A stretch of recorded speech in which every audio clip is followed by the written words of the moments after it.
ନମସ୍କାର। ମୁଁ ଆପଣମାନଙ୍କୁ ସ୍ୱାଗତ କରୁଛି ପ୍ରସାଦ। ପ୍ରାୟ ଲାଷ୍ଟ 5-6 ଦିନ ହେବ ମୁଁ ଆଉ କିଛି ଭିଡ଼ିଓ କିଛି ପକେଇନି। ସମୟ ଯଦିଓ ବି ଅଛି କିନ୍ତୁ ଇଚ୍ଛା ନାହିଁ ପକାଇବାକୁ। ଛାଡ଼ନ୍ତୁ ସେ କଥା। ଏ 3-4 ଦିନ 5 ଦିନର ଖବର ଯାହା ମୁଁ ଟିକେ ସଂକ୍ଷିପ୍ତରେ କହିକିରି ଟିକେ କଥାବାର୍ତ୍ତା କରି ଆପଣମାନଙ୍କ ସହିତ। ଦିଲ୍ଲୀରେ ପ୍ରବଳ ବର୍ଷା। ଆଜିର ଖବର ମୁମ୍ବାଇରେ ପ୍ରବଳ ବର୍ଷା। ଜାମ୍ମୁ କାଶ୍ମୀରରେ ସେଇଟା ତ ଆମେ ଜାଣିଥିଲେ ସେ ଉତ୍ତରାଖଣ୍ଡରେ ଯେ ଧରାଇଲା ଯେଉଁ ଅବସ୍ଥା ମାନେ ମାଟି ଅତଡ଼ା ଖସିଥିଲା। ଜାମ୍ମୁ କାଶ୍ମୀରରେ ପୁଣି ସେଇ କଥା ମାଟି ଅତଡ଼ା ଖସିକି 40-45-50 ଜଣ ପାଖାପାଖି ମରିଯାଇଛନ୍ତି। ସିଏ ଗୋଟେ କଥା ଗଲା। ମାଲକାନଗିରିରେ ପ୍ରବଳ ବର୍ଷା। ପୁଣି ଆଉ କ'ଣ ମ୍ୟାଟର୍ ହେଇଛି, ୟୁକ୍ରେନ୍ର ରୁଷିଆର ଯୁଦ୍ଧ ଥମିବାର ନାଁ ନେଉନି, କିନ୍ତୁ ଟ୍ରମ୍ପ ଆଉ ସେ ଜେଲେନ୍ସ୍କି ଦୁଇ ଜଣ କଥାବାର୍ତ୍ତା ହେଇକିରି କିଛିଟା ଆଶାର ମାନେ ବିରତିର ଆଶାର ବାଟ ଫିଟିବ ବୋଲିକିରି ଯାହା ମନେ ହେଉଛି। ଏପଟ ବିହାରରେ ରାହୁଲ ଭାଇନାଙ୍କର ପ୍ରବଳ ତୁମ୍ବି ତୋଫାନ ଯାତ୍ରା ଚାଲିଛି। ଖାଲି ଯାତ୍ରା, ପ୍ରବଳ ଯାତ୍ରା ଚାଲିଛି। କିଏ କାହାର କିଏ ଭୋଟର କଟିଛି। ସେ ରାଜ୍ୟ ଯାହା ଯାତ୍ରା ତାଠୁ ବଳକା ଯାତ୍ରା ଆଉ କ'ଣ କରିବ। ସେ ବିହାର ରାଜ୍ୟ ଯାହା ଯାତ୍ରା। ମନେ ପଡ଼ୁଛି ବିହାରରୁ ହିଁ ସ୍ୱାଧୀନତା ଆନ୍ଦୋଳନର ପ୍ରଥମ ଝାସ, ପ୍ରଥମ ଅଗ୍ନି ସ୍ଫୁଲିଙ୍ଗ ବା ଅଗ୍ନିରେ କ'ଣ କହନ୍ତି ଦିଆସିଲି ପ୍ରଥମେ ଆରମ୍ଭ ହେଇଥିଲା ସେଇଠୁ। କେଉଁଠୁ? ବିହାରରୁ, ଚମ୍ପାରଣ, ଛାପରା ଚମ୍ପାରଣ ଏଇଠି ସବୁ ମହାତ୍ମା ଗାନ୍ଧୀ ଆରମ୍ଭ କରିଥିଲେ। ଚାଷୀ ଆନ୍ଦୋଳନରୁ ଆରମ୍ଭ ହୋଇକରି ଧୀରେ ଧୀରେ ବ୍ୟାପିଥିଲା। ଏମିତିକି 1947 ପର୍ଯ୍ୟନ୍ତ କଥା ଗଲା। ବିହାରରେ ପୁଣି ଚାଲିଛି ଘମାଘଟ। ଆଗକୁ ଏ ବର୍ଷ ବୋଧେ ଇଲେକ୍ସନ୍ ହେବ ବିହାରରେ। ଆଉ କ'ଣ କରାଯାଇପାରିବ? ଯାହା ହେବ ପରିସ୍ଥିତି ଦେଖିବା କ'ଣ ହେଉଛି। ଏବେ ତ ପୁଣି ଉପରାଷ୍ଟ୍ରପତି ପାଇଁ ନିର୍ବାଚନ ଚାଲିଛି। CP ରାଧାକ୍ରିଷ୍ଣନ ମହାରାଷ୍ଟ୍ର ରାଜ୍ୟପାଳଙ୍କୁ କ୍ୟାଣ୍ଡିଡେଟ୍ କରିଛନ୍ତି ବିଜେପି ବାଲା। ଆଉ କଂଗ୍ରେସ ବାଲା କି ସୁଦର୍ଶନ ରେଡ୍ଡି ନା କ'ଣ ସମଥିଙ୍ଗ ସୁଦର୍ଶନ ଜଣେ ଆଜ୍ଞା ମାନେ ସେ ଗୋଟେ ପୂର୍ବତନ ବିଚାରପତି ସୁପ୍ରିମକୋର୍ଟର, ତାଙ୍କୁ କ୍ୟାଣ୍ଡିଡେଟ୍ କରିଛନ୍ତି NDA ବାଲା, UPA ବାଲା। NDA ବାଲାଙ୍କର ହେଉଛନ୍ତି CP ରାଧାକ୍ରିଷ୍ଣନ।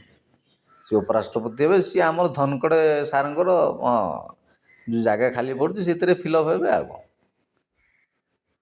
ଏଇ କଥା। ଏଇ ଭିତରେ ଆଉ ଗୋଟେ କଥା, ସଙ୍ଗୀନ କଥା, ଆମ ଓଡ଼ିଶାବାସୀ ପାଇଁ ଭାରି ଟେନସନ୍ କଥା, ଯେହେତୁ ଆମ ଘର କଥା ନା। ନବୀନ ବାବୁଙ୍କ ସ୍ୱାସ୍ଥ୍ୟ ଖରାପ। ନବୀନ ବାବୁଙ୍କ ସ୍ୱାସ୍ଥ୍ୟ ଖରାପ। ନବୀନ ବାବୁ ଯାଇଛନ୍ତି ସମ୍ ହସ୍ପିଟାଲକୁ, ଏମ୍ସକୁ ଗୋଟେ ଯାଇକି ଟ୍ରିଟମେଣ୍ଟ ହେଉଛନ୍ତି। ସିଏ ଗୋଟେ ଭାରି ଟେନସନିଆ କଥା ନା। ଏସବୁ ପରିସ୍ଥିତି ଚାଲିଛି ଓଡ଼ିଶା। ଏ ଭିତରେ ଆଉ କ'ଣ ଖବର? ଯାହା ମୁଁ ଦେଖୁଥିଲି ଗୋଟେ ଦୁଇଟା ଖବର ଯେ ଆଞ୍ଚଳିକ ଦଳର ମହତ୍ତ୍ୱ କମୁଛି। ଏ ଉପରେ ଗୁଡ଼ାଏ ଡିବେଟ୍ ହେଇଛି, ପ୍ରୋଗ୍ରାମ୍ ସବୁ କରୁଛନ୍ତି। ମୁଁ ଦେଖୁଥିଲି ମୋବାଇଲ୍ ଯେତେବେଳେ ବ୍ରାଉଜିଂ କରୁଥିଲି, ନେଟ୍ ବ୍ରାଉଜିଂ କରୁଥିଲି।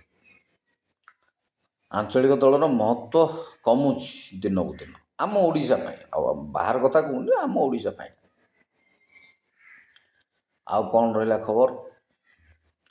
ଖବର ବଡ଼ ଜବର। ଆଉ କ'ଣ ଖବର ରହିଲା? ଏତିକି କଥା ଯାହା ମୁଣ୍ଡକୁ ଜୁଟୁଛି। ଆଉ ବେଶୀ କୌଣସି କ'ଣ ସବୁ ଖବର ତ ପଢ଼ିଥାଉଛି, ମନ ଭାବନା ଆସୁନି କିଛି। କ'ଣ ସବୁ ଯେଉଁ ଖବର ପଢ଼ାଇଦେଲେ 2-4-6 ଦିନରେ, ଆଉ ମନ ଭାବନା ଆସୁନି। ହଉ, ସେ ଯାହା ବି ହଉ ଟିକେ ଭଲ ପରିସ୍ଥିତି ହେଇଛି। ଚାଲନ୍ତୁ ନୂତନ ଓଡ଼ିଶା, ନୂତନ ଭାରତ ତିଆରି କରିବା। ଗରିବୀ ହଟିବ ବା ଗରିବୀ କମିବ, ରୋଜଗାର ବଢ଼ିବ। ଏଇଟା ଆମର ଚିନ୍ତା ବା ଧ୍ୟାନ ବା ଲକ୍ଷ୍ୟ ରହିବା ଦରକାର। ଗରିବୀ ହଟିବ। ଆମେ ଚତୁର୍ଥ ଅର୍ଥନୀତିରେ ଅଛନ୍ତି, ତୃତୀୟ ଅର୍ଥନୀତି ବା ବିଶ୍ୱର ତୃତୀୟ ବୃହତ୍ତମ ଅର୍ଥନୀତିକୁ ଆଗେଇବାକୁ ପଡ଼ିବ। ସେଇଟା ଗୋଟେ କଥା ଭାବିବା। ଦ୍ୱିତୀୟରେ, ଚୀନକୁ ଟପିକି ଆମେ ବର୍ତ୍ତମାନ ବିଶ୍ୱର ସବୁଠୁ ଅଧିକ ଜନବହୁଳ ରାଷ୍ଟ୍ର। ସେଇଟା ଗୋଟେ କଥା। ଆଉ ଆଗକୁ ପଞ୍ଚାୟତ ନିର୍ବାଚନ ଅଛି, ସିଏ ବି ଗୋଟେ କଥା। କେଉଁଟା କେତେ କହିବି, ମୋ ଭିଡ଼ିଓଟା ଭାରି ଲମ୍ବା ହେଇଯାଏ, ଶୁଣିବା ବି ଲୋକଙ୍କୁ ବିରକ୍ତ ଲାଗୁଥିବ। ଯଦି ମୋର ବକୱାସ ଯୋଡ଼ା ବି ଲୋକଙ୍କୁ ଭଲ ଲାଗୁନଥିବ, ତଥାପି କହୁଛି କେଉଁଟା ଯେତେ ଯେଉଁଟା ମନକୁ ଆସିଲେ ଯୁଆଡ଼େ ଯେମିତି ଗାଡ଼ି ଚାଲା ଆଉ ସେମିତି କହିବା କଥା। ଆଗକୁ ପଞ୍ଚାୟତ ନିର୍ବାଚନ ଆସୁଛି 2026ରୁ ବୋଧେ ଜନଗଣନା ହେବ ବୋଲି ମୁଁ ଯାହା ଶୁଣିବାକୁ ପାଉଥିଲି। 2026ରୁ ଜନଗଣନା ହେବ, ଜାତୀୟ ଜନଗଣନା। ଏଥର ଜନଗଣନା ଜାତି ହିସାବରେ କରାଯିବ ନା ଜାତି ଯାହା କ୍ୟାଷ୍ଟ ୱାଇଜ୍ ଜନଗଣନା କରାହେବ। ଏଇଟା କଂଗ୍ରେସ ପ୍ରଥମେ ଉଠାଇଥିଲା, କିନ୍ତୁ ବିଜେପି ବାଲା ବିରୋଧ କରିଥିଲେ। ପରେ ବିଜେପି ବାଲା ପୁଣି ସେଇ ସିଷ୍ଟମ୍ରେ ହିଁ ଜନଗଣନା କରିବାକୁ ନିଷ୍ପତ୍ତି ନେଲେ। 2026ରୁ ବୋଧେ ହେବ। ଆଉ ସେପ୍ଟେମ୍ବର ମାସରୁ ଭୋଟର ଲିଷ୍ଟ ମନେ ପଡ଼ିଲା, ସେ SIR ବା ସ୍ପେଶାଲ୍ ଇନଭେଷ୍ଟିଗେସନ୍ ରିପୋର୍ଟ ନା କ'ଣ ମୋର ମନେ ପଡ଼ୁନି, କ'ଣ ସେ SIRଟାକୁ ଦେଖୁଛି ତ ଏଟା ଏତେ ଭିତରକୁ ମୁଁ ଯାଇନି। ସେ SIR କ'ଣ, ସେ SIR ନା କିଛିଟା ସେ ଇଲେକ୍ସନ୍ ଲିଷ୍ଟରେ କ'ଣ ଗଡ଼ବଡ଼ ହେଇକିରି ସବୁ ଦୁନିଆ ଧନ୍ଦା ହେଇଛି, ଭୋଟ ଚୋରିକୁ ନେଇକିରି ତାକୁ ନେଇ ତୁମ୍ବି ତୋଫାନ ହେଇସାରିଲାଣି ସାରା ଦେଶରେ। ଗୁଡ଼ାଏ ମିଡ଼ିଆ ସୋସିଆଲ ମିଡ଼ିଆରେ ଭାଇରାଲ୍ ହେଉଛି ସେ କଥା ଗୁଡ଼ା।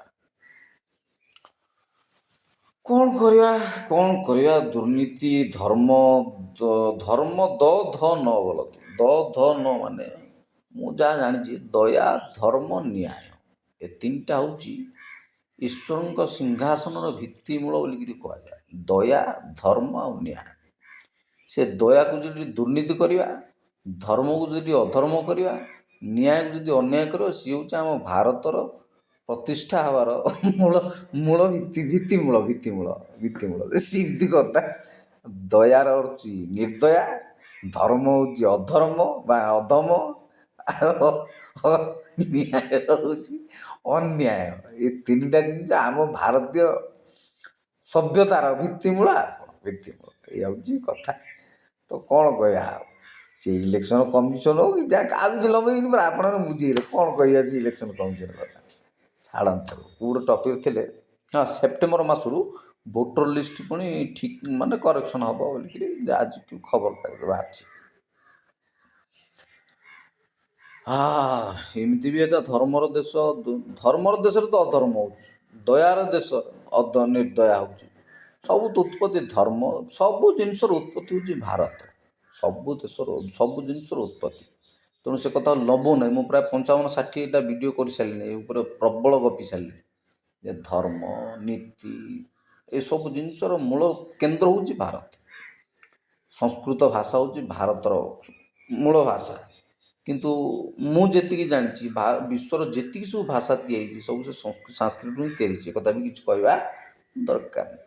ସବୁ ଜିନିଷର ଉତ୍ପତ୍ତି ସେ ଭାରତ। ଯାହା ନାହିଁ ଭାରତେ ତାହା ନାହିଁ ଜଗତେ, ବା ଯାହା ନାହିଁ ଭାରତେ ତାହା ନାହିଁ ମରତେ। ଯେ ଭାରତରେ ହିଁ ମାଟି ସିଷ୍ଟମ୍ ସବୁ ଚାଲିଛି, ସବୁ ଗନ୍ଧିଆ କାମ ସବୁ ହେଉଛି, ବେକାରିଆ ଜିନିଷ, ଦୁର୍ନୀତି ମାନେ ଛାଡ଼ନ୍ତୁ ସେ କଥା। ମୁଁ ପଏଣ୍ଟ ଦୁଇଟା ତିନିଟା ପଏଣ୍ଟ କହୁଥିଲି, ମୁଁ ଇଆଡ଼େ ସିଆଡ଼େ ଭୁଲିଗଲି। ମୁଁ କହୁଥିଲି ତୃତୀୟ ବୃହତ୍ତମ ଅର୍ଥନୀତି କରିବା, ଯେହେତୁ ସବୁଠୁ ଜନବହୁଳ ରାଷ୍ଟ୍ର ହେଲା ଭାରତ ବିଶ୍ୱରେ। ଦ୍ୱିତୀୟ କଥା କହୁଥିଲି କ'ଣ ତ କହୁଥିଲି, ଗରିବୀ ହଟେଇବା, ରୋଜଗାର ବଢ଼ାଇବା, ଗରିବୀ ହଟେଇବା, ଅର୍ଥନୀତିକୁ ଗୁରୁତ୍ୱ ଦେବା। ମୁଁ କାଲି ନା ପରଦିନ ଗୋଟେ କଥା ଏମିତି ମନେ ମନେ ଭାବୁଥିଲି ଯେ ଦେଶକୁ ଯଦି ତୃତୀୟ ବୃହତ୍ତମ ଅର୍ଥନୀତି କରିବାକୁ ଆମେ ଚାହିଁବା, ବୋଲେ ଆମେ ଦୁଇଟା ଜିନିଷ ଆମକୁ ଫୋକସ୍ କରିବାକୁ ପଡ଼ିବ। ପ୍ରଥମ କଥା ହେଉଛି ଆମ ଘରର ଅର୍ଥନୀତିକୁ ବୃଦ୍ଧି କରିବାକୁ ପଡ଼ିବ, ଷ୍ଟ୍ରଙ୍ଗ କରିବାକୁ ପଡ଼ିବ, ମଜବୁତ କରନା ପଡ଼େ। ଦ୍ୱିତୀୟ କଥା, ସେଥିପାଇଁ ଆମକୁ ରୋଜଗାର ଦରକାର। ଗୋଟେ ଲୋକ ସେତେବେଳେ ମଜବୁତ ହୁଏ ପାରିବାରିକ ଭାବରେ, ବ୍ୟକ୍ତିଗତ ଭାବରେ, ଯେତେବେଳେ ତା ଘରେ ରାସନ ଥାଏ ମାନେ ବୁଝିପାରିଲ, ରାସନ ଜିନିଷ ରହିବା ଦରକାର। ଚାଉଳ, ଚିନି, ଲୁଣ, ତେଲ ସବୁ ଜିନିଷ ତା ପାଖରେ ମଜୁଦ ରହିବା ଦରକାର। ଯଦି ନାହିଁ ତା ଅଣ୍ଟାରେ ଟଙ୍କା ବିଡ଼ାଏ ଥିବା ଦରକାର। ଟଙ୍କା ବିଡ଼ାଏ ଗୋଟେ କାଗଜ ନୋଟ୍ ପୁଳାଏ ଥିଲେ ସେ ଲୋକ ମଜବୁତ ହେବ। ଘରକୁ ତା'ର କୌଣସି ଦାନା ପାଣି ବି ମିଳିବାର ସମ୍ଭାବନା ଅଛି, ବେପାର ବାଣିଜ୍ୟ ବି କରିବାକୁ ସମ୍ଭାବନା ଅଛି। ତ ଆମେ ଦୁଇଟା ଜିନିଷ କରିବାକୁ ପଡ଼ିବ। ପ୍ରଥମ କଥା ହେଉଛି ଖାଦ୍ୟ ଉତ୍ପାଦନ ବା ଶସ୍ୟ ଉତ୍ପାଦନରେ ଦେଶକୁ ଏକଦମ ମଜବୁତ କରିବାକୁ ପଡ଼ିବ। କ'ଣ ସେ ମଜବୁତ?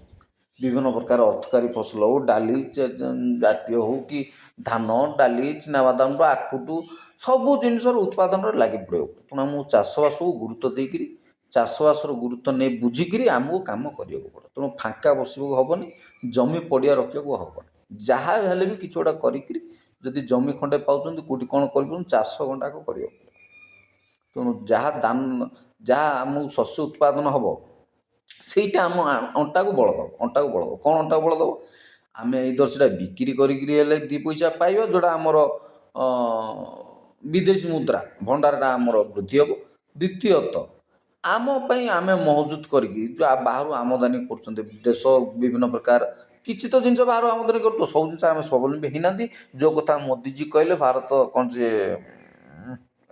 ଅଗଷ୍ଟ 15ରେ, ଅଗଷ୍ଟ 15ରେ କହିଲେ ଯେ ଭାରତକୁ ସ୍ୱାବଲମ୍ବୀ କରିବା, ଆତ୍ମନିର୍ଭରଶୀଳ କରିବାକୁ ପଡ଼ିବ। ସେଇଟା ଗୋଟେ କଥା ଯେ ତେଣୁ ଖାଦ୍ୟଶସ୍ୟ ଉତ୍ପାଦନ ବା ଚାଷବାସରେ ଗୁରୁତ୍ୱ ଦେଇକି ଆମକୁ ଶସ୍ୟ ଭଣ୍ଡାର ବଢ଼ାଇବାକୁ ପଡ଼ିବ। ଯେମିତି ବାଇବେଲ ଜୋସେଫଙ୍କ ସମୟରେ ହେଇଥିଲା, ମିଶର ଦେଶରେ ଦୁର୍ଭିକ୍ଷ ସୁଭିକ୍ଷର ସମୟ। ତେଣୁ କାଲିକି କ'ଣ ହେବ କିଛି କହିହେବନି। ଯୁଦ୍ଧର ଘନଘଟା ସମୟରେ କେତେବେଳେ କେଉଁ ଦେଶ କିଏ କାହା ବିରୁଦ୍ଧରେ ଲଢ଼ି ଯାଉଛନ୍ତି କିଛି ଗ୍ୟାରେଣ୍ଟି ପଡ଼ୁନି। ତେଣୁ କେତେବେଳେ କ'ଣ ହେଇଯିବ, କେତେବେଳେ କେଉଁ ଜିନିଷ ଆମକୁ ଦରକାର ପଡ଼ିଯିବ, ଆମ ପାଖରେ ସେଇଟା ନଥିବ, ମହଜୁଦ ନଥିବ, ଆମେ ମରିବା ଛଡ଼ା ଉପାୟ କିଛି ନାହିଁ। ତେଣୁ ଖାଦ୍ୟଶସ୍ୟ ଉତ୍ପାଦନକୁ ଷ୍ଟ୍ରଙ୍ଗ କରିବାକୁ ପଡ଼ିବ। ଦ୍ୱିତୀୟ କଥା, ଏଇଦର ଶସ୍ୟ ଉତ୍ପାଦନ କରିକିରି ଆମେ ଆମ ଉପରେ ଆମେ ନିଜ ସେଲ୍ଫ ରିଲାଏଣ୍ଟ ହେବା, ସେଲ୍ଫ ଡିପେଣ୍ଡେଣ୍ଟ ହେବା, ସେଇଟା ତ ପ୍ରଥମ କଥା। ଦ୍ୱିତୀୟ କଥା, ଯଦି ଆମ ପାଖରେ ବେଶୀ ହେଲା, ଆମେ ବାହାରକୁ ରପ୍ତାନି କରିକିରି ଗଣ୍ଡେ ବିଦେଶୀ ମୁଦ୍ରା ବା ଯେଉଁଟା ଆମର ଡଲାର କହନ୍ତି, ଡଲାର କୁଣ୍ଡି ଗଣ୍ଡେ ମହଜୁଦ ରଖିଲେ ତାକୁ ବିନିଯୋଗ କରିକିରି ଆମେ ଯାହା କିଛି ବି କରିପାରିବା। ଟଙ୍କା ଥିଲେ ସବୁ ମିଳିବ, କୁହାଯାଏ ବାପା ମା' ଛଡ଼ା ଦୁନିଆରେ ସବୁ ମିଳିଯିବ ଟଙ୍କା ଥିଲେ। ତ ଦେଶ ବି ସେମିତି ଗୋଟେ ପରିବାର ହିଁ, ପରିବାର ଯେମିତି ଗୋଟେ ପରିବାର, ଦେଶ ବି ସେମିତି ଗୋଟେ ପରିବାର। ତେଣୁ ଦୁଇଟା ଜିନିଷ, ଅର୍ଥନୀତି ଆଉ ଚାଷ, ଏ ଦୁଇଟା ଗୁରୁତ୍ୱ ଦେବ। ସେଥିପାଇଁ ଆମେ କିଛି ନା କିଛି କାମଧନ୍ଦା କରିବାକୁ ପଡ଼ିବ। କାମଧନ୍ଦା ନ କଲେ କିଛି ହଏନି। ଯାହା ଛିଣ୍ଡୁଛି ହାତରେ ସେଇଆ କର। ଭାବୁନ ଏଇଟା ଛୋଟ କାମ, ବଡ଼ କାମ ନାଇଁ, କିଛି ନାହିଁ। ମୋ ପାଖରେ କିଛି ଉପାୟ ନାହିଁ, ମୁଁ କିଛି କାମ କରିପାରୁନି, ତ ମୁଁ କହିକିରି ତ କମ୍ ସେ କିଛି କରିପାରୁଛି। ମୋ ମନ ଦୁଃଖ ଦେଉଛି, ମୁଁ ତ କିଛି କହିପାରୁଛି, କିଛି କରିପାରୁଛି, କି ଭିଡ଼ିଓ ଖଣ୍ଡ କରି ୟୁଟ୍ୟୁବରେ ପକାଇପାରୁଛି, ଯାହା କିଛି ଗୋଟେ ମୋ ହାତରେ ଯାହା ଛିଣ୍ଡିଲା। ସେମିତି ଫାଙ୍କା ବସ ନାହିଁ, ଯାହା ହାତରେ ଛିଣ୍ଡୁଛି। ମେନ୍ କଥା ପାଶୁଛି, କଟକରେ ଦହିବରା ଆଳୁଦମ୍ ବିକିବା ବାଲା, ସେ କ'ଣ ନାଁ ମନେ ପଡ଼ିଲାନି, ଦେଖୁଥିଲି କାଲି ପଢ଼ୁଥିଲି ଖବରକାଗଜରେ, ସେ ନାଁ କ'ଣ ତାଙ୍କର, କେଡ଼େ ସୁନ୍ଦରିଆ ନାଁଟା ଆଇଥିଲା, ମନେ ପଡ଼ିଲାନି। ପାଶୁଛି। କଟକରେ ଦହିବରା ଆଳୁଦମ୍ ଯାହା ପାଇଁ ଫେମସ୍ ଥିଲା, ଯିଏ ଇନଭେନସନ୍ କରିଥିଲେ ଦହିବରା ଆଳୁଦମ୍ ବୋଲି, ଆମ ଗାଉଁଲି ଟେକ୍ନିକାଲ ଭାଷାରେ କହିଲେ ହେବ, ତାଙ୍କର କାଳ ହେଇଗଲା। ଏଇ କଥା ମୁଁ କହୁଥିଲି। ଆପଣ ଯାହା କରନ୍ତୁ ପଛେ, ସେ ଦହିବରା ଆଳୁଦମ୍ କରନ୍ତୁ, ଗୁପଚୁପ୍ ଚାଟ୍ କରନ୍ତୁ, ଯାହା କରୁଛନ୍ତି କରନ୍ତୁ, ସବୁ ଜିନିଷ ଯାହା ବି କରୁଛନ୍ତି ବେଷ୍ଟ କରିବାକୁ ଚେଷ୍ଟା କରନ୍ତୁ। ଯେଉଁଟା ହାତରେ ଛିଣ୍ଡୁଛି ତାକୁ ଆଉ ଭାବି ବିଚାରି ବସିଲେ ହେବନି। କରିବି ନା ନାହିଁ, ଇଚ୍ଛା ଥିଲେ ଉପାୟ ମିଳେ। If there is a will there is a way. ଯାହା ଆପଣଙ୍କ ହାତରେ ଛିଣ୍ଡୁଛି ସେଇଟା କରନ୍ତୁ। ଏଇଟା ହେଉଛି କଥା।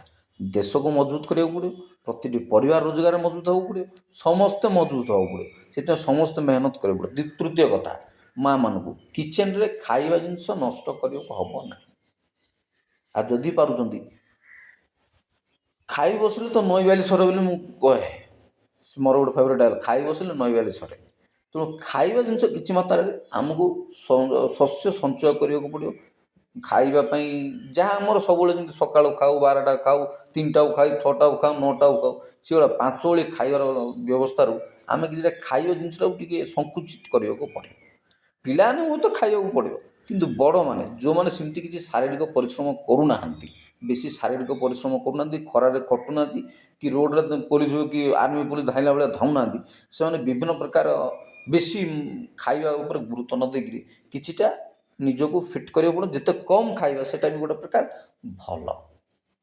ତାକୁ ଆଉ କ'ଣ ଏକ୍ସପ୍ଲେନ୍ କରିବି। ଯେତେ କମ୍ ଖାଇବା ଆମ ପେଟ ବି ବା ଷ୍ଟୋମାକ୍ ବି ରେଷ୍ଟ ପାଇବ, ଦ୍ୱିତୀୟ ଆମ ବଡ଼ି ବି ଫିଟ୍ ରହିବ। ବେଶୀ ଖାଇବା ଦ୍ୱାରା ଓବେସିଟି ହେଇଯାଉଛି, ଯେଉଁ କଥା ମୋଦିଜୀ କହୁଥିଲେ ନିର୍ବାଚନ ଇଣ୍ଡିପେଣ୍ଡେନ୍ସ ଡେ ଅଗଷ୍ଟ 15ରେ ଲାଲକିଲ୍ଲାରେ, ଓବେସିଟି ପାଇଁ କିଛି ମାତ୍ରାରେ ମେଦବହୁଳତା କମିବ। ଆମକୁ ନିଜକୁ ନିଜେ ନିୟନ୍ତ୍ରଣ କରିବାକୁ ପଡ଼ିବ।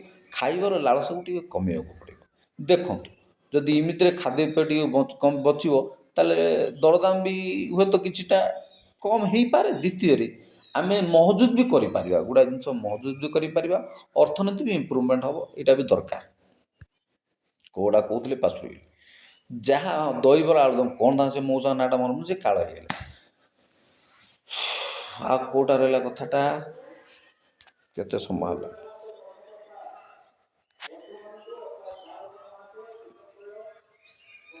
3ଟା 24। ଆଉ ରହିଲା କ'ଣ, ଏ ହେଉଛି କଥା। ତେଣୁ ଅର୍ଥନୀତିକୁ ଇମ୍ପ୍ରୁଭମେଣ୍ଟ କରିବାକୁ ହେଲେ ଆମେ ସମସ୍ତେ ଲାଗି ପଡ଼ିବାକୁ ପଡ଼ିବ। ବିଶ୍ୱର ତୃତୀୟ ଅର୍ଥନୀତି କରିବାକୁ ପଡ଼ିବ। ସମସ୍ତେ ରୋଜଗାର ପଛରେ ଧାଇଁବା, କିନ୍ତୁ ଚାକିରି ଉପରେ ନିର୍ଭର କଲେ ଆଉ ହେବ ନାହିଁ। ପାଠଶାଠ ପଢ଼ି ଖାଲି ଚାକିରି ଦରକାର ବୋଲେ ହେବ ନାହିଁ। ଯାହା ହାତରେ ଛିଣ୍ଡୁଛି ସେଇଆ କର, ଯାହା ଛିଣ୍ଡିଲା, ଯାହା କରିପାରିଲ ସେଇଆ କର। ହୋଟେଲଟେ କରିପାରୁଛ କର, ଜଳଖିଆ ଦୋକାନଟେ କରିପାରୁଛ କର, ଲାଜ କରନ, କୌଣସି ଜିନିଷକୁ ଲାଜ କରନ। ପେଟ ପାଇଁ ନାଟ, ମୁଁ ବହୁତ ଆଗରୁ କହିଛି, ପେଟ ପାଇଁ ନାଟ, କୌଣସି ଜିନିଷକୁ ଲାଜ କରନ। ଯାହା ହାତରେ ସହଜରେ ଛିଣ୍ଡି ପଡ଼ୁଛି ସେଇ କାମ କର। କଷ୍ଟିଆ କାମ କରିବ ମୁଁ କହୁନି, ଯାହା ହାତରେ ସହଜରେ ଛିଣ୍ଡି ପଡ଼ୁଛି ସେଇ କାମ କର। ସେ କାମ କରିକି ଦୁଇ ପଇସା ରୋଜଗାର କର। ଆଉ ସେ କଥା ଅନେକ ଲୋକ ଭୁଲ ଧାରଣାରେ ଆମେ ନେଲୁ ଯେ କିଏ କହୁଛି ପକୁଡ଼ି ବେପାର କର, କିଏ କହୁଛି ଚା ବେପାର କର, କି ସେସବୁ ଧାରଣାକୁ ମୁଣ୍ଡରୁ କାଢ଼ନ୍ତୁ। ଛୋଟ କାମ ବଡ଼ କାମ କିଛି ନାହିଁ। ପାଠ ପଢ଼ିବା ସହିତ ପେସାର କିଛି ଲିଙ୍କ ନଥାଏ। ଆମ ଧାରଣାରେ ଯାହା ଭାରତରେ ଓଡ଼ିଶାରେ ଯାହା ସିଷ୍ଟମ୍ ରହିଛି ସେ ଧାରଣା ଗୋଟେ, ପାଠ ପଢ଼ୁଛୁ ନା ହାକିମ ବାବୁ ହେବ, ଖାଲି ସୁଟ୍ ବୁଟ୍ ପିନ୍ଧିକି କମ୍ପାନୀ ଅଫିସରେ ହେଇକି ବୁଲିବ, ସୁଟକେସ୍ ଧରିକି ବୁଲିବ, ପିନ୍ଧିକି ଟାଇ ବାଡ଼ିକି, ସେ ତା ନୁହଁ। ପାଠ ସହିତ ସମ୍ପର୍କ କିଛି ନାହିଁ। ଯାହା ହାତରେ ଛିଣ୍ଡିଲା ଆପଣ ସେୟା କରନ୍ତୁ। ଚାଷବାସ, ହୋଟେଲ ବେପାର, ଯାହା ଛିଣ୍ଡିଲା, ପନିପରିବା ଦୋକାନଟେ ଖଣ୍ଡେ କରନ୍ତୁ, ଯାହା ଆପଣଙ୍କ ହାତରେ ଛିଣ୍ଡିଲା। କୋରୋନା ହେଇକି ଆମ ଅବସ୍ଥା କ'ଣ ହେଇଛି ଆମେ ସମସ୍ତେ ଜାଣିଛନ୍ତି। କୋରୋନା ଯେତେବେଳେ ହେଲା, କୋରୋନା ହେଇକିରି ଆମ ଅବସ୍ଥା, ଆମେ ରୋଡ଼କୁ ଉତରିଗଲୁ। ଅନେକ ବଡ଼ ବଡ଼ିଆ ଲୋକମାନେ ରୋଡ଼କୁ ଉତରିଗଲେ, ରୋଡ଼ରୁ ଆସିଗଲେ ସେଇଭଳିଆ କଥା। ତେଣୁ କିଛି ଦେଖନ, କାମଧନ୍ଦା ଯାହା ହାତରେ ହେଉଛି ସେୟା କର। ଯାହା ହାତରେ ଅନଲାଇନ୍ କଥା କହୁଥିଲି, ଆଜିକାଲି ଅନଲାଇନ୍ କାମଟା ମଧ୍ୟ ସବୁଠୁ ବଡ଼ ଉପାର୍ଜନର ମାଧ୍ୟମ। ଘରେ ବସିକି ବିଭିନ୍ନ ପ୍ରକାର ଜିନିଷ, ଆପଣ ଯେଉଁ ଜିନିଷରେ ସ୍କିଲଫୁଲ୍ ଅଛି, ହୁଏତ ପାଠ ପଢ଼ା ହେଉ, ବିଭିନ୍ନ ରୋଷେଇ ଟିପ୍ସ ହେଉ, କି ଶାରୀରିକ ଜିମ୍ସ ଉପରେ ଟିପ୍ସ ହେଉ, କି ମ୍ୟୁଜିକ୍ ଶିଖାଇବା ହେଉ, କି ପିଲାଙ୍କୁ ଟ୍ୟୁସନ୍ କରିବା, ଅନଲାଇନ୍ କୋଚିଂ କରିବା ହେଉ, କି ବିଭିନ୍ନ ପ୍ରକାର ଜିନିଷ ସ୍କିଲ୍ ଶିଖାଇବା, ନାଚ ଗୀତ, ଯାହା ପାଠଶାଠ, ଯାହା ବି ଗୋଟେ ଜିନିଷ ଅନଲାଇନ୍ରେ ଆପଣ ଶିଖିବା କରିପାରିବେ। ୟୁଟ୍ୟୁବ୍ ଚ୍ୟାନେଲ୍ ଗୋଟେ କରିକିରି, ସେଥିରେ କିଛି ଅସୁବିଧା ନାହିଁ। ସିଏ ବି ଗୋଟେ ଅନଲାଇନ୍ ମାଧ୍ୟମ। ଆଗକୁ ସିଆ ହିଁ ହେବାକୁ ଯାଉଛି। ଦୁନିଆ ଆଉ ଏମିତି ରହିବନି ଯେ ରୋଜଗାର ଆଉ ବେଶୀ କିଛି ରୋଜଗାର ଆଉ ନୂଆ ତିଆରି ହେବ ନାହିଁ। ଯେହେତୁ AI କଥା କହୁଥିଲେ, ଆର୍ଟିଫିସିଆଲ୍ ଇଣ୍ଟେଲିଜେନ୍ସର ଆର୍ଟିକଲ୍ଟେ ଗୋଟେ ପକାଇଥିଲି, ସେ AIର କଥା ତ ସମସ୍ତେ ଜାଣିଛନ୍ତି ଅଳ୍ପ ବହୁତ। ଆର୍ଟିଫିସିଆଲ୍ ଇଣ୍ଟେଲିଜେନ୍ସ ଆଉ ଦିନକୁ ଦିନ ସଙ୍କୁଚିତ ହେଇଯାଉଛି ବଜାରବାଦ ହେତୁ, ବା କମ୍ପ୍ୟୁଟରୀକରଣ, ବା ବିଭିନ୍ନ ପ୍ରକାର ଜବ୍ରୁ ଛଟେଇ ହେଇଯାଉଛି। ଏ କଥା କାହାକୁ ଆଉ ବିଶେଷ କିଛି ବୁଝେଇବା ଦରକାର ନାହିଁ। ତେଣୁ ପିଲାମାନଙ୍କ ପାଇଁ ମୋବାଇଲ ଖଣ୍ଡିକ, ଅନଲାଇନ୍ କମ୍ପ୍ୟୁଟର, ୟାକୁ ଧରିକି ରୋଜଗାର ହେବ, ୟାକୁ ଧରିକି ଆଗକୁ ଜବ୍ କ୍ରିଏଟ୍ ହେବ। ବା ଜବ୍ କ'ଣ କ୍ରିଏଟ୍ ହେବ ଯେ ନିଜର ତ ଗୋଟେ ନିଜ ପ୍ରଫେସନାଲ୍ ହେବା କଥା। ଆପଣ କଣ୍ଟେଣ୍ଟ କ୍ରିଏଟର୍ ହେବାକୁ ପଡ଼ିବ। କଣ୍ଟେଣ୍ଟ କ୍ରିଏଟର୍, ଯାହା ବି ଆପଣଙ୍କ ପାଖରେ ସ୍କିଲ୍ ଅଛି, ଯାହା ବି ନଲେଜ୍ ଅଛି, ତାକୁ ଯେମିତି ରିନୋଭେଟ୍ କରିବେ, ମାନେ କ୍ରିଏଟିଭ୍ ହେବା ଦରକାର। କ୍ରିଏଟିଭ୍ ହେଇକରି ଆପଣ ସେ ଯାହା ଜ୍ଞାନ କି ଦକ୍ଷତା ଯାହା ବି ଆପଣଙ୍କ ପାଖରେ ଅଛି, ସେ ଜିନିଷ ଆପଣଙ୍କୁ ଲୋକଙ୍କ ଆଗରେ ବାଣ୍ଟିବା ଦରକାର। ସେଇଟା ହିଁ ଜବ୍ ହେବ, ସେଇଟା ହିଁ ରୋଜଗାରର ମାଧ୍ୟମ ପନ୍ଥା ହେବ। କ୍ରିଏଟିଭ୍ ହେବାକୁ ପଡ଼ିବ। ତେଣୁ କ୍ରିଏଟିଭ୍ କଥା କେଉଁ କାଳୁ କାଲାମଜୀ କହିଛନ୍ତି, କ୍ରିଏଟିଭ୍ କେଉଁ କାଳରୁ ଜ୍ଞାନୀ ଗୁରୁ ଲୋକମାନେ ସବୁ କହିଯାଇଛନ୍ତି। ଆଗରୁ ଲିଡ଼ର ସେଇମାନେ ଥିଲେ। କିଏ ଲିଡ଼ର ଥିଲେ ନା ଯେଉଁମାନେ ଜ୍ଞାନୀ, ଗୁରୁ, ବଡ଼ ବଡ଼ ପଣ୍ଡିତ, ସେଇମାନଙ୍କୁ ଲିଡ଼ର ମନାଯାଉଥିଲା। ବା ଯେଉଁମାନେ ସମାଜର ବାର୍ତ୍ତା, ଋଷି ମହର୍ଷି, ଏମାନଙ୍କୁ ଲିଡ଼ର, ମାନେ ଜ୍ଞାନୀ ଗୁଣୀ ଲୋକମାନେ ଲିଡ଼ର ମନାଯାଉଛନ୍ତି। ଏବେ ଲିଡ଼ର ସେଇମାନେ ଯେଉଁମାନେ ଓଲଟା କଥା ହେଇଛି। ସେତେବେଳେ ଲିଡ଼ର ଜ୍ଞାନୀ ଗୁଣୀ ଲୋକମାନେ ଥିଲେ, ଏବେ ଲିଡ଼ରମାନଙ୍କୁ ଜ୍ଞାନୀ ଗୁଣୀ ଆମେ କହିବାକୁ ବାଧ୍ୟ ହେଉଛୁ। ବୁଝିପାରୁଛନ୍ତି ନା? ତ ଓଲଟା ସମୟ ଚାଲିଛି। ତେଣୁ କ୍ରିଏଟିଭ୍ ହେବାକୁ ପଡ଼ିବ। କ୍ରିଏଟିଭ୍ ନଲେଜ୍ ତିଆରି କରିପାରିବ। ଗୀତ, କବିତା, ସାହିତ୍ୟ, ଦର୍ଶନ, ଯେକୌଣସି ଜିନିଷର ଆପଣଙ୍କର, କି ସାଇନ୍ସ, କି ବିଭିନ୍ନ ପ୍ରକାର ପ୍ରାକ୍ଟିକାଲ ଜିନିଷ, କି ଏକ୍ସପେରିମେଣ୍ଟ, ଯାହା ଆପଣଙ୍କ ହାତରେ ହେଉଛି, ଆଉ ଅନଲାଇନ୍ ମାଧ୍ୟମରେ ଆପଣ ହଜାର ହଜାର ୟୁଟ୍ୟୁବ୍ ଚ୍ୟାନେଲ୍, ହଜାର ହଜାର ଜିନିଷ କରିକି ଆପଣ ଦୁଇ ପଇସା ରୋଜଗାର କରନ୍ତୁ। ଏଇଟା ଦରକାର। କାହିଁକିନା ମୁଁ ଯେତିକି ଦେଖୁଥିଲି, 1000 ସବସ୍କ୍ରାଇବର ହେବା ଦରକାର। 3000 କି 4000 ୱାଚ୍ ଟାଇମ୍କୁ ରିସେଣ୍ଟଲି ୟୁଟ୍ୟୁବ୍ ବାଲା ତାକୁ ଡିକ୍ରିଜ୍ କରିକିରି 500 ସବସ୍କ୍ରାଇବର ଆଉ 3000 ୱାଚ୍ ଟାଇମ୍କୁ ନେଇ ଆସୁଛନ୍ତି। ଏଇଟା ସେମିତି ବି କିଛି ବଡ଼ ସଂଖ୍ୟା ନୁହଁ ଯେ ଆମେ ହେଇପାରିବ। ତାପରେ ମୁଁ କିଛି ଲୋକଙ୍କ ପାଖରୁ ଯାହା ଖବର ରଖୁଥିଲି, ଏ ୟୁଟ୍ୟୁବ୍ ଚ୍ୟାନେଲ୍ କରିବା, ଏଗୁଡ଼ା ସବୁ ପାର୍ଟ ଟାଇମ୍ ଜବ୍ ହେଇପାରେ। ମାନେ ମେଇନ୍ ବା ପ୍ରଫେସନାଲ୍ ଏଇଟା କରି ହୁଏ ନାହିଁ, ବା ମେଇନ୍ ଫୋକସ୍ କରି ହୁଏ ନାହିଁ। ହେଇପାରିବ, କାହିଁକି ହେଇପାରିବନି? ଆମ ଲୋକଙ୍କ ଭିତରେ ଆୱାରନେସ୍ ଆସିବା ଦରକାର। ଜଣେ ସବସ୍କ୍ରାଇବ୍ କରିଦେଲେ ତା'ର କିଛି ସରିଯାଉନି। ଆପଣ ଦେଖିବେ ନ ଦେବେ ସେଇଟା ଅଲଗା କଥା, କିନ୍ତୁ କାହାକୁ ନା କେଉଁଟା ଜିନିଷ ତ ଭଲ ଲାଗିବ ହିଁ। ଯେମିତି କୁହାଯାଏ, ଟାଉନ୍ରେ ମଲ୍ର ବି ବେପାର ଚାଲୁଛି, ଆଉ ଗାଁରେ ପାନଗୁଡ଼ି ଦୋକାନର ବେପାର ଚାଲୁଛି। କାହାର ବେପାର ହେବନି, ସମସ୍ତଙ୍କ ସଂସ୍ଥା ଚାଲିଛି, ଚାଲିବ। ତେଣୁ କଥା ହେଉଛି ଆମେ ଆମେ ଯଦି ଅନ୍ୟ ଜଣଙ୍କର ସବସ୍କ୍ରାଇବ୍ କରୁଛନ୍ତି ଶୁଣିବାକୁ ଚାହୁଁଛୁ ଭଲ ଲାଗୁଛି ଶୁଣୁଛନ୍ତି ଆମର ବି କାହାକୁ ନହେଲେ କାହାକୁ କିଛି ଭଲ ଲାଗୁଥିବ ସେ ଜଣେ ଦୁଇ ଜଣ ଚାରି ଜଣ ପାଞ୍ଚ ଜଣ ତ ଧୀରେ ଧୀରେ ସବୁ ଶୁଣିବେ ସେ କିଛି କଥା ନୁହଁ। ତେଣୁ ଏ ଅନଲାଇନ୍ ମାଧ୍ୟମଟା ହିଁ ସବୁଠୁ ବଡ଼ ଇନକମ୍ର ସୋର୍ସ ହେବ ଆଗକୁ ଆଗକୁ କ'ଣ ହେଇସାରିଲାଣି। ଟାଉନ୍ ମାନଙ୍କରେ ସେମିତି କିଛି ରୋଜଗାର ବି ନାହିଁ। ପାଠଶାଠ ପଢ଼ିକି ପ୍ରବଳ ପାଠଶାଠ ଯଦି ପଢ଼ୁଛନ୍ତି ଆର୍ଟିକାଲ ବି ମୁଁ ଆଉ ଗୋଟେ ଜିନିଷ ଦେଖୁଥିଲି ଇ ବୁକ୍ ଇଣ୍ଟରନେଟ୍ ବୁକ୍ ବା ଇ କପି ଲେଖାଲେଖି କରିକିରି କମ୍ପ୍ୟୁଟର ସେଟ୍ ସାଟ୍ କରିକି ଆପଣ ବୁକଲେଟ୍ ହିସାବରେ ଇ କପି ବା ଇଲେକ୍ଟ୍ରୋନିକ୍ କପି ଆପଣ ନେଟ୍ରେ ଛାଡ଼ିପାରିବେ। ଆପଣଙ୍କର ଲେଖା ବିଭିନ୍ନ ଆଉ ସେ ପୁସ୍ତକ ଅଛି ଆଉ PDF ଫର୍ମାଟ୍ରେ କରିକିରି ଆପଣ ଇ ବୁକ୍ ଛାଡ଼ିପାରିବେ ଲେଖାଲେଖି ପଢ଼ାପଢ଼ି ଯେ ନିଜକୁ କ୍ରିଏଟିଭ୍ କରିବାଟା ହିଁ ସବୁଠୁ ବଡ଼ ପାଠ। ପିଲାଙ୍କୁ କ୍ରିଏଟିଭ୍ କରନ୍ତୁ ପଢ଼ାପଢ଼ି ନିଶ୍ଚୟ କ୍ରିଏଟିଭ୍ ମାନେ ନୁହଁ ଖାଲି ଥେଇତେ ହେବା ନାଚିବା ଥେଇବା ସେଇ କଥା ନାହିଁ। ସବୁ ଜିନିଷ ପାଇଁ ପାଠ ଅଛି ସବୁ ଜିନିଷ ପାଇଁ ଜିନିଷ ଅଛି। ସଙ୍ଗୀତ ମହାବିଦ୍ୟାଳୟ ଅଛି ନାଟକ ଅଛି ନାଟ୍ୟକାର ହେଇପାରିବ ଗାଳ୍ପିକ ହେଇପାରିବ ସବୁ ଜିନିଷ ପାଇଁ ଆଜିକା ଡେଟ୍ରେ କୌଣସି ଏମିତି ଅପରଚୁନିଟି ମୁଁ କହୁଥିଲି ଗୋଟେ ଦେଖୁଥିଲି ପୁରାତନ ସମୟରେ ସବୁଠୁ ଅଧିକ ଅପରଚୁନିଟି ଆଜିକା ଡେଟ୍ରେ ଏଭେଲେବଲ୍ ସବୁଠୁ ଅଧିକା ଅପରଚୁନିଟି ବା ସମ୍ଭାର ଯେମିତି କୁହାଯାଏ world is full of opportunity. ତେଣୁ ସୁଯୋଗର ସମ୍ଭାର ପୃଥିବୀ। ତେଣୁ ଯେକୌଣସି ଜିନିଷରେ ପିଲାମାନଙ୍କର ଦକ୍ଷତା ଅଛି ଟ୍ୟାଲେଣ୍ଟ ତାକୁ ସେ ଜିନିଷରେ ଭର୍ତ୍ତି କରା ତାଙ୍କୁ ଚ୍ୟାନେଲ୍ ଖୋଲିଦେଇକି ତାଙ୍କୁ ମତା ସେ ଜିନିଷରେ କରନ୍ତୁ କିନ୍ତୁ ଆଗେ ନିଜକୁ ନିଜେ ତିଆରି କରନ୍ତୁ ଗଢ଼ନ୍ତୁ। ଆମେ ନିଜକୁ ନିଜେ ଗଢ଼ିବା ପ୍ରକ୍ରିୟା ମାଧ୍ୟମରେ ହିଁ ଦେଶକୁ ରାଜ୍ୟକୁ ଜାତିକୁ ଗଢ଼ିଥାଉ। ତେଣୁ ନିଜକୁ ନିଜେ ତିଆରି ବି କରନ୍ତୁ। ତେଣୁ ନିଜକୁ ପାଠଶାଠ ସହିତ ବିଭିନ୍ନ ପ୍ରକାର ସ୍କିଲ୍ ସହିତ ଭାଷା ଶିକ୍ଷା ଇଂଲିଶ ଓଡ଼ିଆ ହିନ୍ଦୀ ଏସବୁ ଜିନିଷ ମାତୃଭାଷା ସହିତ ଓଡ଼ିଆ ଇଂଲିଶ ଶିଖିବା ସିଏ ବି ଗୋଟେ କଥା। ପାଠ ପଢ଼ିବା ପାଇଁ ବୟସ ସେମିତି କିଛି ମାଇନେ ରଖେନି। ଆମେ 25-30ରେ ମଧ୍ୟ ପାଠଶାଠ ପଢ଼ିପାରିବା। ଘରେ ବସି ୟୁଟ୍ୟୁବ୍ ଚ୍ୟାନେଲ୍ ମାଧ୍ୟମରେ ସବୁ ଜିନିଷ ଏଭେଲେବୁଲ୍। ଆପଣ IAS OAS ସବୁ ଜିନିଷ ପ୍ରିପେୟାର କରିପାରିବେ ସେମିତି କିଛି ମାଇନେ ରଖୁନି। ଟଙ୍କା 10,000 12,000 ଟଙ୍କାର ଗୋଟେ ମୋବାଇଲ ମିଳିଯିବ। ନେଟ୍ ରିଚାର୍ଜ ଯଦି ଗୋଟେ 200-150 ଟଙ୍କା 200-300 ଟଙ୍କା ମାସେ ହେଇଗଲା ଆପଣ ମାସ ଯାକ 1 GB ଦେଖିକିରି ଆପଣ ପାଠଶାଠ ପଢ଼ିପାରିବେ। ଅଳ୍ପ କିଛି ହାର୍ଡ଼ କପି ଆଉ କିଛି ସଫ୍ଟ କପି ଧରିକିରି ଆପଣ ବର୍ଷେ 2 ବର୍ଷ ବାସ୍ ମୁଁ ଯେତିକି ଦେଖୁଛି ଦୁନିଆରେ ଏମିତି ସବୁ କିଛି ପାଠ ବର୍ଷ ପଢ଼ିଲେ ସରିବ ସେମିତି କିଛି ମାନେ ନାହିଁ। ବର୍ଷେ 1.5 ବର୍ଷ ମୁଁ କେଉଁ ଗୋଟେ ଜିନିଷ ଶୁଣୁଥିଲି ଗୋଟେ ଜିନିଷରେ ଆପଣ ଯଦି 3 ବର୍ଷ ଲଗାତାର 3 ବର୍ଷ ଗୋଟେ ଜିନିଷରେ ଇନଭେଷ୍ଟମେଣ୍ଟ କରିବେ ଗୋଟେ ଜିନିଷରେ ଯେକୌଣସି ଜିନିଷରେ ଫୋକସ୍ କରିକିରି ସେଥିରେ ଆପଣ ମାଷ୍ଟର ହେଇଯିବେ। ତେଣୁ ବର୍ଷେ 1.5 ବର୍ଷ 3 ବର୍ଷ ପିଲାଙ୍କୁ ଟିକେ ସମୟ ଦିଅନ୍ତୁ ପଢ଼ିବାକୁ ଭାବିବାକୁ ସମୟ ଦିଅନ୍ତୁ। ଭାବନା ପଢ଼ିବା ଏସବୁ ଯାହା ବି ମୁଁ ତ କହୁଥିଲି ଯାହା ଦେଖୁଛନ୍ତି ଆପଣ ସବୁ ଭାବନାରୁ ହିଁ ତିଆରି ହେଇଛି। ତେଣୁ ପିଲାମାନଙ୍କୁ ପଢ଼ିବାକୁ କୌଣସି ଜିନିଷର ରିସର୍ଚ୍ଚ କରିବାକୁ ସମୟ ଦିଅନ୍ତୁ। କ୍ରିଏଟିଭ୍ ହେବେ ସେତେବେଳେ ଯେତେବେଳେ ଭାବିବେ ଗୋଟେ ଜିନିଷ ରିସର୍ଚ୍ଚ କରିବେ ଗୋଟେ ଜିନିଷରେ ବୁଡ଼ିକି ଭାବିବେ ତେବେ ରିସର୍ଚ୍ଚ ହେଇପାରିବ ବା କ୍ରିଏଟିଭ୍ ହେଇପାରିବ। ତେଣୁ କ୍ରିଏଟିଭ୍ ହେବାକୁ ପଡ଼ିବ କଥାରେ ହେଉ ବାର୍ତ୍ତାରେ ହେଉ। କଥା ବୋଲି ତ ବିଭିନ୍ନ ପ୍ରକାର କଥା ଅଛି। ଜଣେ ଲେକ୍ଚର ହେଇପାରିବ ଓକିଲ ହେଇପାରିବ କି ଜଣେ ଟିଚର ହେଇପାରିବ ଜଣେ କଥାକାର ପ୍ରବଚକ ହେଇପାରିବ ଦୁନିଆ ଜିନିଷ ଅଛି। କଥା ତ ବହୁତ ପ୍ରକାର ରାଜନେତା ହେଇପାରିବ ସବୁ ହେଇପାରିବ କୋଚ୍ ହେଇପାରିବ। ତେଣୁ ସବୁ ଜିନିଷରେ ପିଲାଙ୍କୁ ଭର୍ତ୍ତି କରିବାକୁ ରୋଜଗାରର ମାଧ୍ୟମ ହିଁ ଏ ଅନଲାଇନ୍ ସବୁ ଏଇଟା ହିଁ ଆମର ଅନଲାଇନ୍ର ଫଣ୍ଡା ହେବ। ତେଣୁ ଆପଣ କହିବେନି ଯେ ପିଲାମାନେ କ'ଣ କରିବେ କ'ଣ ନାହିଁ କ'ଣ ସେମିତି ଭାବନ୍ତୁନି। ଅପରଚୁନିଟି ବହୁତ ଅଛି ପିଲାକୁ ସମୟ ଦିଅନ୍ତୁ ପିଲା ରିସର୍ଚ୍ଚ କରୁ କିଛି ଜିନିଷ ଭିତରେ ପଶୁ ଯେଉଁଥିରେ ତା'ର ଆଗ୍ରହ ତାକୁ ସମୟ ଦିଅନ୍ତୁ। ପିଲା ବେକାରିଆ ବୁଲୁଛି ବାତେରା ହେଉଛି ସିଏ ଗୋଟେ କଥା ତାକୁ ଆକଟ କରିବେ ତାକୁ ନିଜ ଆୟତ୍ତକୁ ଆଣିବେ ସିଏ ଗୋଟେ ଅଲଗା କଥା। କିନ୍ତୁ ପିଲା ଯଦି କୌଣସି ଜିନିଷ ମାତିଛି ଲେଖା ପଢ଼ା କିଛି ସେ ଠିକ୍ ଅଛି ତାକୁ ରିସର୍ଚ୍ଚ କରି ଦିଅନ୍ତୁ। ମୁଁ ଏ କାଲି ପର୍ଯ୍ୟନ୍ତ ଦେଖୁଥିଲି କିଏ ଗୋଟେ ଭିଡ଼ିଓ ଗେମ୍ ଖେଳିକିରି କେଉଁଟେ ପିଲା ମରିମୁରା ଗଲା ନା କ'ଣ ଆମର ପାଖରେ କେଉଁଠି ଗୋଟେ କ'ଣ ହେଇଛି। ତ ସେମିତି ଖାଲି ମୋବାଇଲରେ ମାତିଲେ କ'ଣ ହେବ କିନ୍ତୁ ଶିଖିଲେ ନା ହେବ ପଢ଼ା ଲେଖା କଲେ ଜିନିଷ ଶିଖିଲେ ହେବ। ଖାଲି ଭିଡ଼ିଓ ଗେମ୍ ଖେଳିଲେ କ'ଣ ହେବ ଭିଡ଼ିଓ ଗେମ୍ ଖେଳିଲେ କ'ଣ କିଛି ତିଆରି କରୁ ସଫ୍ଟୱେର୍ ଟେକ୍ନୋଲୋଜି ତିଆରି କରୁ ଯେ ଏଲନ୍ ମସ୍କ କଥା କହୁଥିଲେ 12-13 ବର୍ଷ ସେମାନେ କେତେ କ'ଣ ଶିଖି ଯାଉଥିଲେ। ପିଲାମାନଙ୍କୁ ସେମିତି ଗୋଟେ ସ୍ପେଶାଲ ଜିନିଷରେ ଭର୍ତ୍ତି କରିବାକୁ ପଡ଼ିବ ଗୋଟେ ସ୍ପେସିଫିକ୍ ଜିନିଷରେ ତ ମୁଣ୍ଡରେ ଭର୍ତ୍ତି କଲେ ହିଁ ହେବ। ଆଉ ଖାଲି ଖାଉଛି ପିଉଛି ଖେଳୁଛନ୍ତି ମୋବାଇଲ ଦେଖୁଛି ନାହିଁ ସେମିତି ନାହିଁ। ସବୁ ଜିନିଷକୁ ଆୟତ୍ତ କରିବ। ପିଲା ଯଦି ପଢ଼ାପଢ଼ି କରୁଛି ସବୁ ଜିନିଷ ଆପଣ ବୁଝି ଯାଉଛନ୍ତି ତେଣୁ ମୁଁ ଆଉ କ'ଣ କହିବି ବାସ୍ ଇଏ ହେଉଛି କଥା। ତେଣୁ ଅନଲାଇନ୍ ହିଁ ଆମକୁ ରୋଜଗାର ମାଧ୍ୟମ ଦେବ।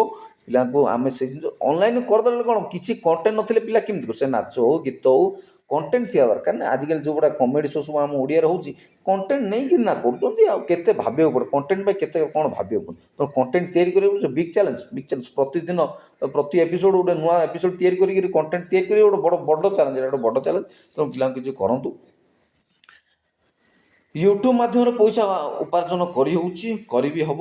ମୋ କଥା ଛାଡ଼ନ୍ତୁ ଯେଉଁମାନେ ବି କରୁଛନ୍ତି ସେମାନେ କରିପାରିବେ ଟିକେ ଡାଟା ଖର୍ଚ୍ଚ ହେଉଥିବ ହେବ କିଛି ମ୍ୟାଟର୍ ନାହିଁ।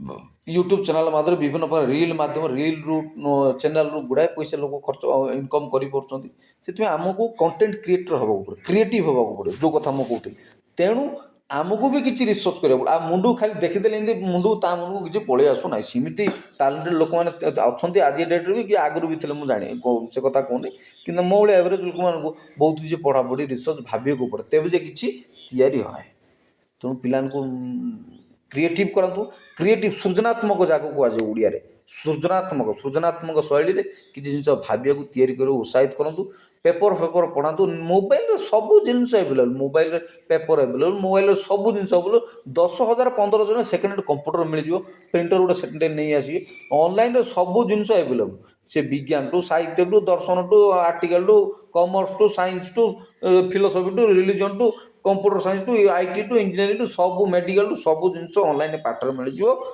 ऑनलाइन सब मिल जाव 10,000 15,000 20,000 कला पिला आप सेट तो वर्ष 2 वर्ष समय दिंतु पिला पढ़ु गंडे खाइबू पिला कि कौन गोटे समय दिंतु समय किसी हवा समय दिंतु हेले से किसी हे स्कूल कि कॉलेज पाठशाठ पढ़ी पिला बाहर गले किसी ना मुंडे भर्ती करने कि जिन रिसर्च करा पड़े कि भाव पड़े मुंडे कौन अच्छी पाठ पढ़ा बाध्य समस्त पाठ पढ़िया कि पाठ पढ़ला गुड़ा तो गुड़ाए प्रकार जिन हो किए सिंगर हो किए डांसर हो किए MBA कर बिजनेसमैन हो जहाँ को जो जिन अच्छी माइंड से सब जिन को भर्ती करने समय दिंतु रिसर्च करा समय दिंतु हेल्ले किसी पिला हो पारे ऑनलाइन रोजगार ही सब आमर माध्यम हम तेणु सेटार को अवहेला कले हम ना पिला छोट बड़ू ही कंटेंट क्रिएटर सब जिन ज्ञान रख पिला आग्रह बढ़ातु पढ़ापढ़ी करार नाच देखिए सब जिन फिल्म टू क्रिकेट टू सब जिन नॉलेज रखा दरकार जार जो इंटरेस्ट से नॉलेज रखी लोक सेयार करूँ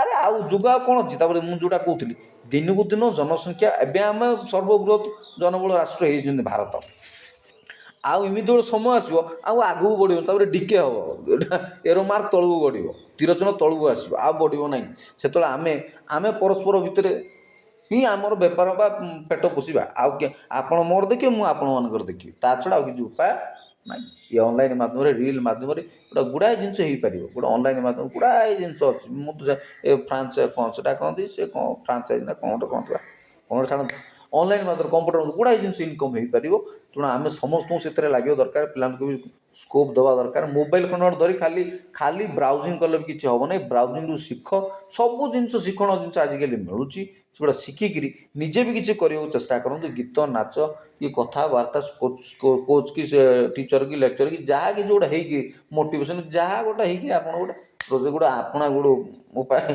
खोजा पड़ो आ से किए क्या किसी व्यक्तिगत हस्तक्षेप करने कथा नहीं समस्त चालू संस्था मोर पान गुड़ी चलती आप मल भी चलो मो चा होटेल चली आपणकर रेस्टोरेंट भी चलो से टेंशन समस्त जहाँ जहाँ जहाँ जहाँ पेटू दाना जिन ईश्वर जोगेबे से किसी टेंशन हो रोचे रोजगार नुआ नुआ पंथा खोजा पड़ो द्वितीय कथा रोजगार चाष आउ कौन कहते अर्थनीति तीन टा जिन को संबल कले आमे बंचा देश बंचो राज्य बंचो आमे तृतीय कौन द्वितीय बृहत्तम अर्थनीति होगा आम लक्ष्य रखी आगे चलिए पड़ो आ बेसी ना 5-10 वर्ष भितर आमको टॉप सेकेंड टॉप को तो पड़ा से थर्ड सेकेंड हो पलैबार अच्छी एत जनबल राष्ट्र जो आमको आ से पूर्व गोटे गीत मन पड़ू पूर्व गौरव पूर्व महिमा पड़ूना कि तोर मन ये गोटे गीत अच्छी गीत ना कविताटे अच्छी पूर्व गौरव पूर्व महिमा पड़ूना कि तोर मन पुणी भारत सबुठु विश्वर सबुठु श्रेष्ठ संस्कृति